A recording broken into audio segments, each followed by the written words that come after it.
High বন্ধুরা, সবাই কেমন আছেন? আশা করি ভালো আছেন। এইটা হচ্ছে আমার ঘের।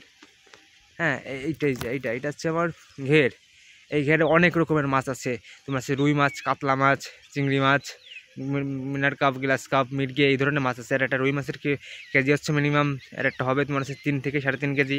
আর তোমার হচ্ছে গিয়ে চিংড়ি মাছ আছে 120-30 কেজি, এরকম হবে, ঠিক আছে। কিন্তু এই সব মাছ একজন মাত্র ব্যক্তি খায়। সে হচ্ছে কে জানেন?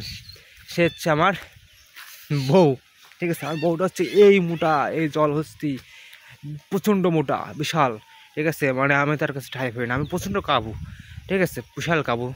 কিন্তু তা সে যখন আমার শরীরের উপরে শুয়ে পড়ে, আমি ঠ্যাস করে পটাং দিয়ে পড়ি।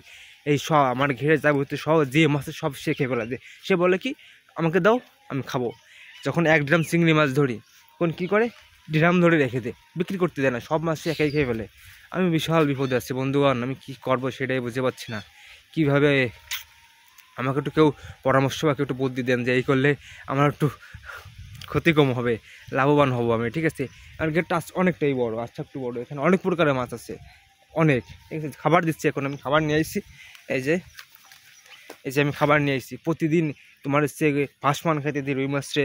আচ্ছা, কালকের ভিডিওতে দেখাবো যে মানে রুই মাছটা কী খাইতে দিই আমি, ঠিক আছে। এখন চিংড়ি মাছটা খাবার দিচ্ছি, চিংড়ি মাছ যে যা খায় ফিশ ফিড, ঠিক আছে। কালকে দেবো বলো ভাসমান, আজকে দেওয়া হয়ে গেছে, কিন্তু কালকে দেখাবো, ঠিক আছে। বন্ধুরা একটু পরামর্শ বুদ্ধি দিয়ে যান যে এই থেকে আমি কীভাবে বাঁচতে পারবো। ধন্যবাদ।